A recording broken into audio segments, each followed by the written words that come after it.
Assalamualaikum warahmatullahi wabarakatuh. Alhamdulillahi rabbil alamin. Wassalatu wassalamu ala asrafil anbiya'i wal mursalin wa ala alihi wa sahbihi ajma'in, amma ba'du.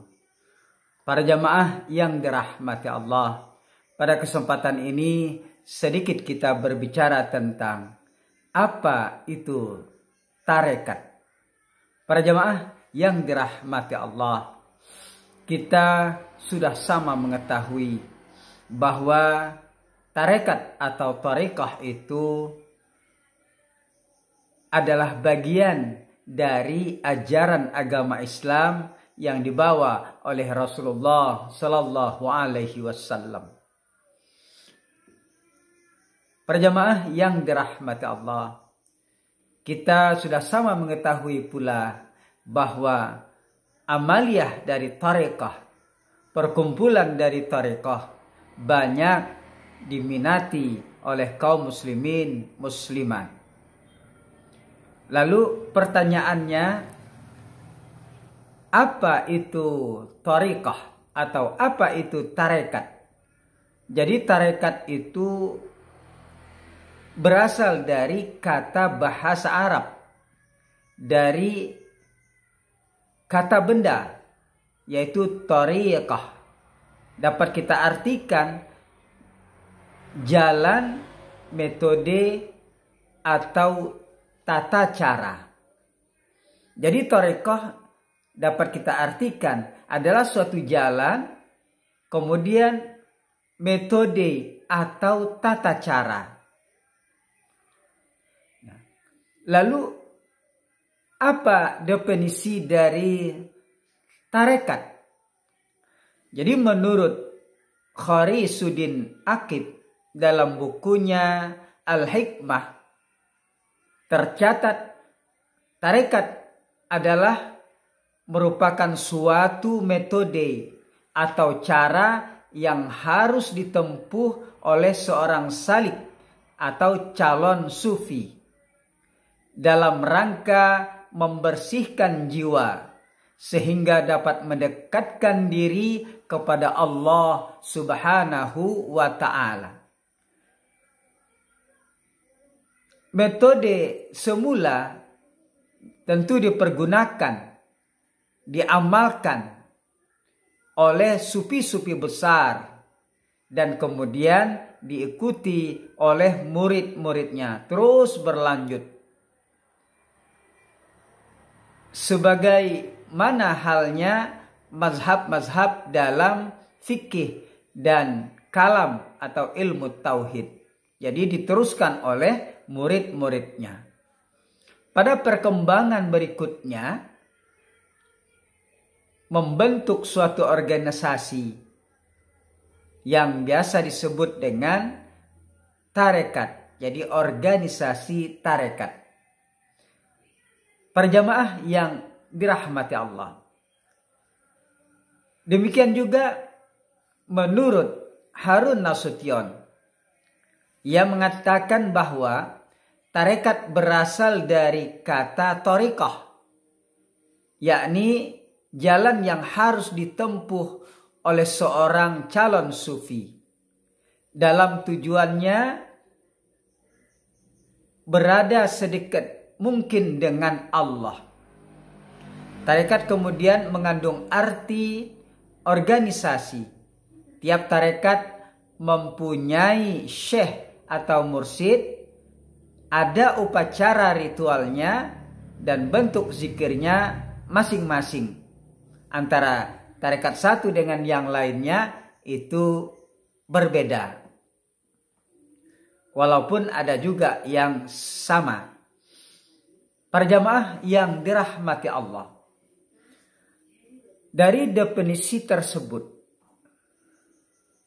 jadi dapat kita ambil kesimpulan bahwa tarekat itu adalah merupakan metode dari para guru, para mursyid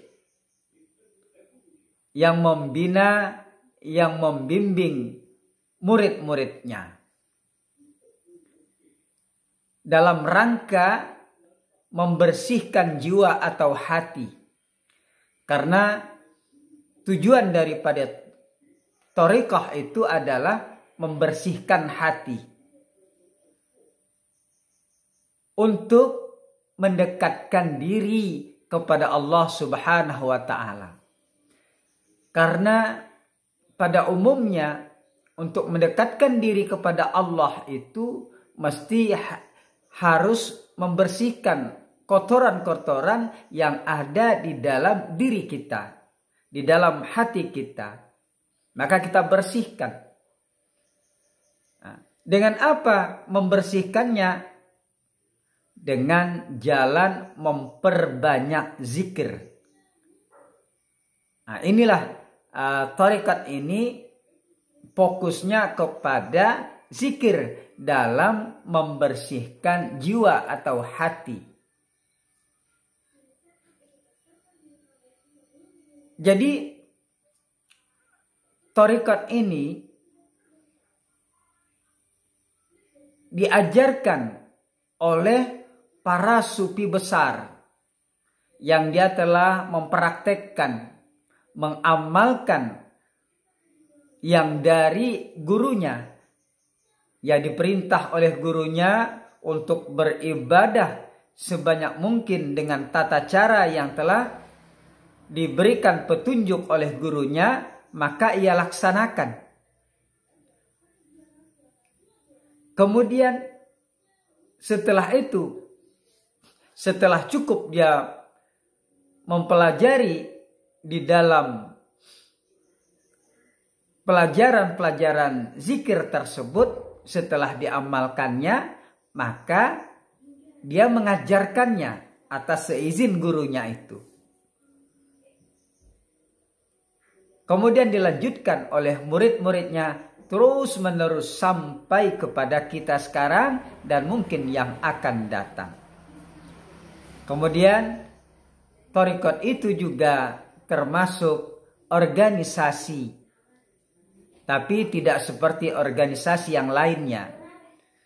Jadi thariqat ini hanya diketuai oleh syekh atau mursyid sebagai pimpinan, sebagai pembimbing dari murid-muridnya itu.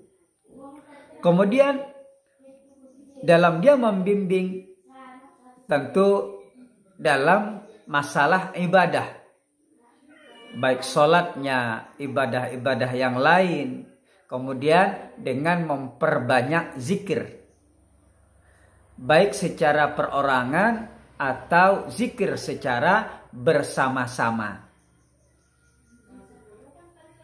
Kemudian setiap zikir, setiap tarekat terkadang ada ciri khas zikir-zikirnya, atau istilahnya zikir pokok, zikir inti yang dipelajari dari guru ke guru sampai kepada Rasulullah Sallallahu Alaihi Wasallam. Kemudian gurunya juga atau mursyidnya juga memberikan wirid-wirid yang panjang yang biasa diamalkan untuk pribadi ataupun kelompok. Itu biasanya zikir umum, zikir yang kadang-kadang tidak bersambung sanadnya sampai kepada Rasulullah. Jadi dalam thariqah itu ada dua amalan, zikir khusus, zikir pokok, itu diambil dari guru ke guru sampai kepada Rasulullah Sallallahu Alaihi Wasallam, sanadnya bersambung. Jibril sampai kepada Allah Subhanahu wa Ta'ala. Kemudian ada juga diajarkan wirid-wiridnya sebagai tambahan yang zikir pokok itu yang biasa disebut dengan zikir umum, yang diambil oleh gurunya lewat pengalaman atau dari guru-gurunya tapi tidak bersambung sanadnya. Nah, ini di dalam thariqah. Jadi kapan thariqah itu dikenal? Karena pada masa Nabi pada masa para sahabat itu belum dikenal yang bernama thariqah namanya. Tetapi amaliyahnya itu sudah tradisi dari Rasulullah, para sahabat, para tabi'in sampai kepada kita. Jadi tarekat baru dikenal itu adalah pada masa Syekh Abdul Qadir Jailani. Sekitar 400 lebih Hijriah. Sekitar 400-an lebih setelah wafatnya Rasulullah Sallallahu Alaihi Wasallam, baru banyaklah dikenal nama tarekat. Sebelumnya itu masuk dalam ilmu tasawuf. Jadi ilmu tasawuf baru dikenal banyak orang sekitar 200 Hijriah. Kalau tarekat baru dikenal banyak orang mengenalnya sekitar 400-an lebih Hijriah. Para jamaah yang dirahmati Allah. Jadi tarekat itu amalannya itu adalah zikir yang diterima bersambung sanadnya sampai kepada Rasulullah Sallallahu Alaihi Wasallam. Tapi kalau ada orang yang mengajarkan tarekat atau tarekat diterima lewat mimpi atau lewat hadis atau buku-buku kemudian diajarkannya, jadi tidak bersambung dari guru ke guru sampai kepada Rasulullah, maka itu hanya disebut zikir umum, bukan zikir tarekat namanya. Kalau masih mau memaksakan bahwa itu adalah zikir tarekat, maka biasa disebut dengan zikir tarekat yang ghairu mu'tabarah, yang terputus sanadnya.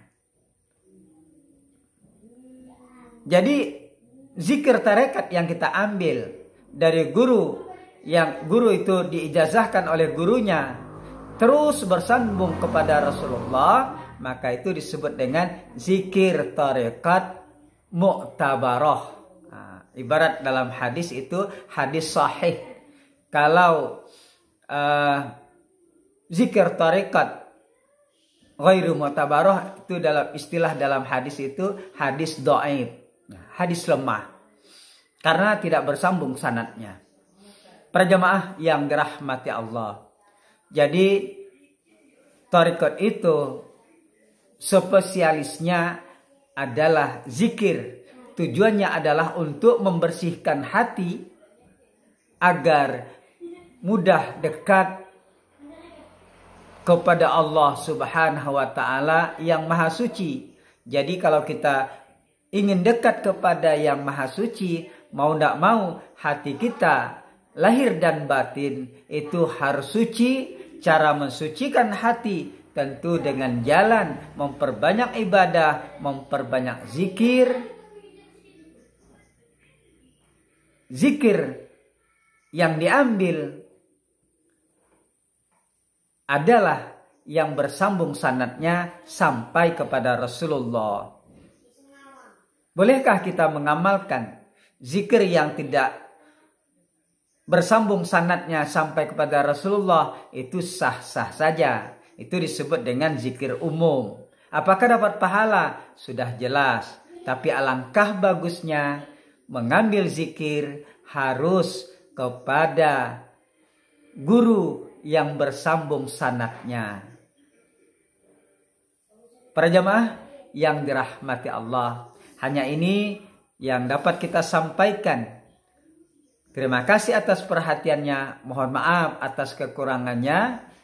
Wallahul muwaffiq ila aqwamit thoriq. Assalamualaikum warahmatullahi wabarakatuh.